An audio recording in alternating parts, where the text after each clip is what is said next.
آقا فرماتے میرا ایک دیوانہ ہے، میرا ایک دیوانہ ہے جس نے مجھے دیکھا نہیں، کبھی مجھ سے ملا نہیں، صرف نام سن کر کے جان کا سودا کر بیٹھا ہے۔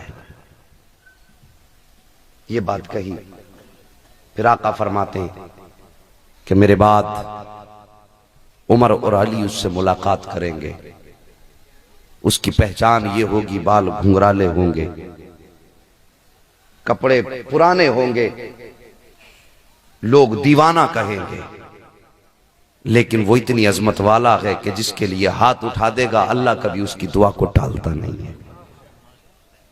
آپ نے فرمایا عمر علی جب تم اس سے ملاقات کرو میرا کرتا جا کے دے دینا اور اس سے کہنا میری امت کے لیے دعا کر دے۔ اب اندازہ کر سکتے ہیں آپ نبی جس سے دعا کے لیے کہے وہ امتی کتنی شان والا ہوگا کہ جانا میری امت کے لیے دعا کرانا، نام اویس ہے، قرن کا رہنے والا ہے، نام اویس ہے، قرن کا رہنے والا ہے۔ صحابہ کہتے ہیں آقا اگر اتنا ہی عشق کرتا ہے تو پھر ملتا کیوں نہیں آپ سے؟ آقا فرماتے ہیں اس کے آگے مجبوری ہے، اس کی بوڑھی ماں ہے، وہ نابینا ہے اور وہ اس کو چھوڑ کے نہیں جا سکتا۔ غور کرنا، میں پھر شاید تھوڑی نصیحت اس میں ہو جائے۔ آج اماں کو روتا ہوا چھوڑ کے حج پہ جاتے ہیں ہم اور وہاں سے لمبی داڑھی کر کے آتے ہیں، اماں کو رلا دیا حاجی بن کے آگے۔ وہ اماں کو روتا ہوا چھوڑ کے تو حج کرنے چلا گیا، تجھ سے کس نے کہہ دیا حرم میں تجھے جنت ملے گی؟ ماں کیا ہے سرکار ویسے قرنی سے پوچھ۔ ماں نابینا ہے، پیر دبا رہے ہیں، مدینے کی یاد آ گئی، رونے لگ گئے۔ ماں نے کہا اویس رو رہے ہو؟ کہنے لگی اماں بس یوں ہی میرے یار کی یاد آ گئی۔ کہا بیٹے میرے جیتے جی تو تم نہیں جا پاؤ گے، میرے مرنے کے بعد ان سے ملاقات کر لینا۔ بات چال دی سرکار ویسے کرنی، جنگلوں میں رہتے، جنگلوں میں رہتے، اور جب کوئی مدینے سے آتا نا دوڑ کے جاتے، کہتے کہاں گئے تھے؟ کہا مصطفیٰ کے شہر گئے تھے۔ تو کہتے لا تیرے قدم چوم لوں، تو نے میرے محبوب کا شہر دیکھا ہے۔ قسم خدا کی یہی زندگی بریلی کے احمد رضا کی تھی۔ اگر کوئی حج کر کے آتا، آپ فرماتے مدینہ گئے تھے؟ کہا ہاں۔ کہ گنبد خضرا بھی گئے تھے؟ کہا ہاں۔ تو کہتے لا تیری آنکھیں چوم لوں، تو نے گنبد خضرا کو دیکھا ہے۔ بلا وجہ میں اعلیٰ حضرت نہیں بنے۔ فرماتے تھے ویسے کرنی کہ تو نے مصطفیٰ کا شہر گیا؟ کہاں لا تیری آنکھیں چوم لوں، تو نے میرے محبوب کا چہرہ دیکھا ہوگا؟ کہاں دیکھا؟ کہا بتا تو صحیح کیسے دکھتے ہیں میرے آقا؟ صحابہ تعریف کرتے تھے، ویسے کرنی رو کے بے ہوش ہو کے گر جاتے تھے۔ ایک دن گھر آئے، ماں کے پیر دبا رکھے ہیں، پھر آنکھ میں آنسو آئے، رونے لگ گئے۔ کہا ماں نے کہا بیٹا ویس پھر رو رہے ہو؟ کہا ہاں ماں اب برداشت نہیں ہوتا، اگر ملاقات نہیں ہوئی تو شاید میں ان کے غم میں مر جاؤں گا۔ ماں نے کہا بیٹے اگر اتنا ہی عشق ہو گیا ہے تو سن، میری ساری ضرورت صبح کو مکمل کر جانا اور سورج چھپنے سے پہلے پہلے جا کر کے واپس آ جانا۔ کل میں تجھے اجازت دیتی ہوں اپنے محبوب کا دیدار کر کے آنا اور خود دیکھ کے آنا اور مجھے بھی بتانا تیرا محبوب کیسا ہے۔ ماں نے جیسی اتنا کہا ہے، ویسے کرنی نے ساری رات ماں کے دن بھر کی تیاریاں کی۔ جیسی صبح کا سویرا نمودار ہوا، قرن سے قافلہ چلا مدینہ شریف کی طرف۔ سرکار اویس قرنی نے دوڑنا شروع کیا، قافلہ پیچھے رہ گیا، اویس قرنی آگے جا رہے ہیں۔ قافلہ دھوپ میں آرام کر رہا ہے، لیکن مصطفیٰ کا اویس کہیں قدم نہیں روک رہا ہے۔ صرف یہ فکر تھی کہیں ایسا نہ ہو مصطفیٰ کو دیکھنے سے پہلے اویس کو موت نہ آ جائے۔ یہ سوچ کر نہ سائے کی فکر کی ہے، نہ تپتے ہوئے صحرا کی فکر کی ہے، نہ دھوپ کی تمازت کی فکر ہے۔ اگر فکر ہے تو مصطفیٰ کے دیدار کی فکر ہے، اگر فکر ہے تو عشق مصطفیٰ کی فکر ہے۔ یہ سوچتے ہوئے دوڑتے چلے جا رہے ہیں۔ قافلہ تو آدھا راستہ طے کر پایا تھا، لیکن مصطفیٰ کا اویس مدینہ شریف پہنچ جاتا ہے۔ جیسے مدینہ شریف پہنچے ہیں، بچوں نے شور مچانا شروع کر دیا ہے کہ دیکھو آج مصطفیٰ کا عاشق آ رہا ہے، مصطفیٰ کا اویس آ رہا ہے، مصطفیٰ کا دیوانہ آ رہا ہے۔ سرکار اویس قرنی آئے، شہر مدینہ کی خاک اٹھائی ہے، اٹھانے کے بعد چومی، سر پہ ڈالی، بچوں کو سینے سے لگا کے کہنے لگے اے بچوں مبارک ہو، تم اس شہر میں رہتے ہو جس شہر میں میرا محبوب رہتا ہے، تم اس شہر میں سانسیں لیتے ہو جس شہر میں میرا مصطفیٰ جان رحمت سانسیں لیتا ہے۔ کبھی کسی کی پریشانی چوم رہے ہیں،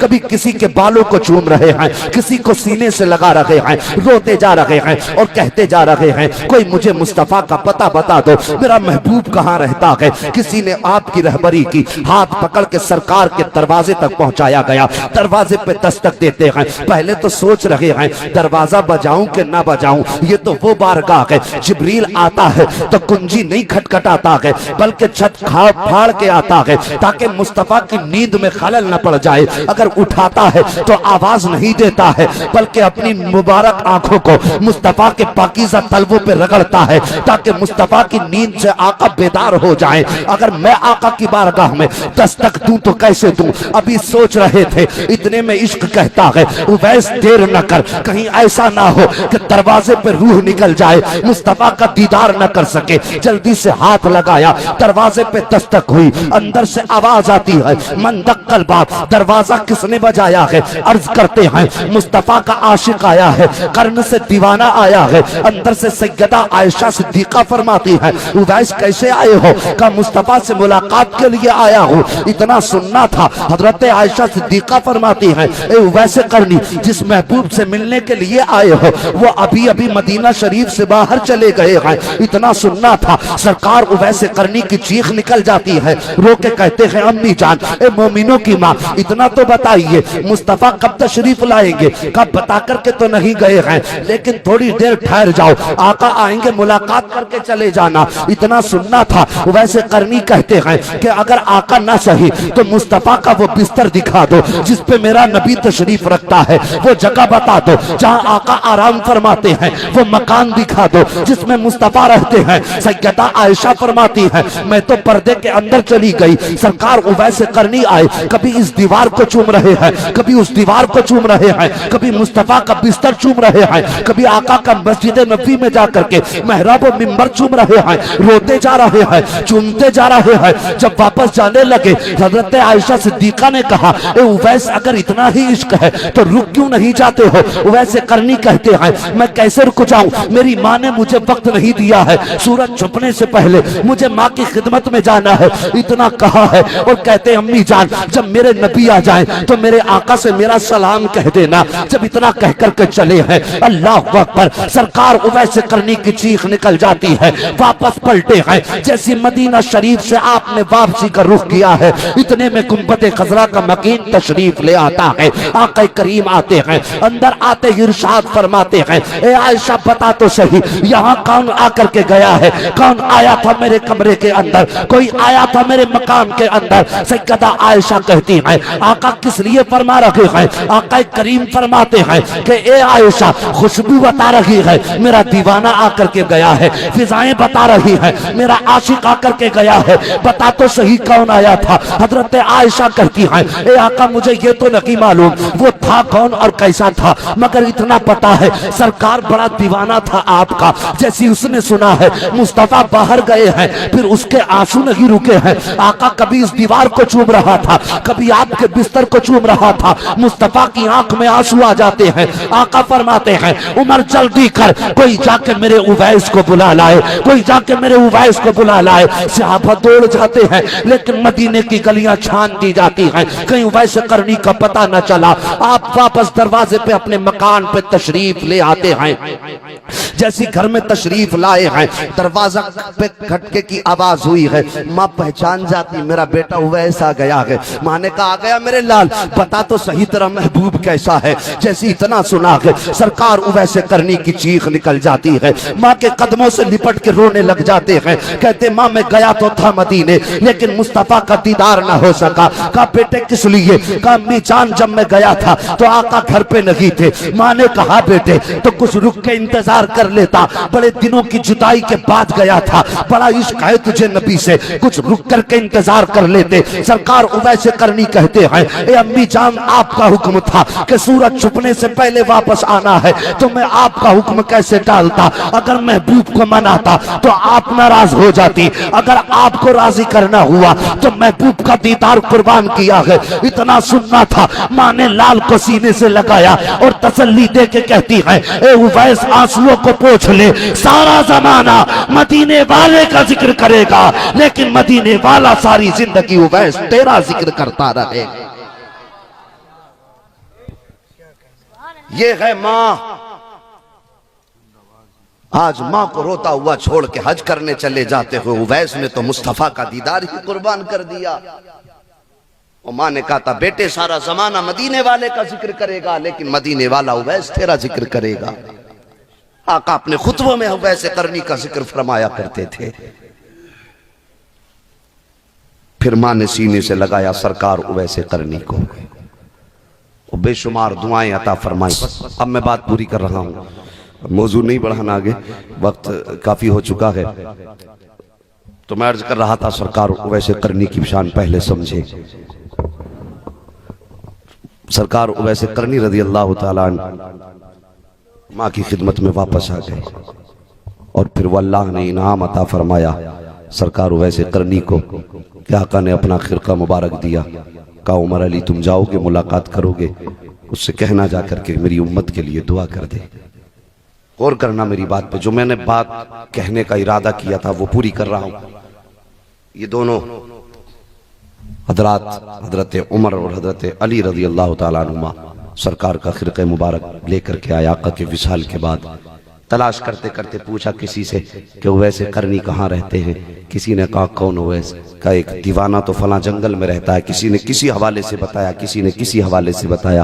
کہا وہ اونٹ چراتا رہتا ہے۔ جب جا کے دیکھا تو آپ اللہ کی عبادت میں مصروف تھے، اور جا کے ملاقات کی، اور واقعہ تو بڑا تفصیل سے بہت بڑی بات ہے، لیکن مختصر سے انداز میں جا کے دعا سلام کیا، اور اس کے بعد کہا لو اویس یہ مصطفیٰ جان رحمت نے آپ کو اپنا خرقہ مبارک عطا فرمایا ہے، اور ایک پیغام دیا ہے۔ کہا کون سا پیغام؟ کہا میرے اویس سے کہنا میری امت کے لیے دعائے مغفرت کر دے۔ اتنا کہا اور اتنا سنا۔ اس کے بعد آپ نے مختصر سے انداز میں یہ کہ اللہ کی بارگاہ میں سجدے میں سر رکھا، اور ہم گناہگاروں کے لیے دعائے مغفرت کرنے لگے، کہنے لگے اللہ میرے آقا کی امت کی مغفرت فرما۔ آواز آئی اویس ہم نے بنو کلب کی بکریوں کے بالوں کے برابر مصطفیٰ کی امت کی مغفرت فرما دی ہے۔ عرض کرتے ہیں اللہ تھوڑی اور بڑھا دے۔ بڑھتے بڑھتے بات یہاں تک پہنچی، آواز آتی ہے اویس ہم نے آدھی امت تیری دعا سے مصطفیٰ کی مغفرت فرما دی ہے۔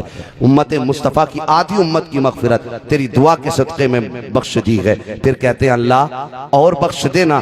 پھر آواز قدرت آتی ہے اویس تیرے حصے میں اتنی ہی تھی، اب آدھی امت ہم نے عبد القادر کے حصے میں رکھی ہے۔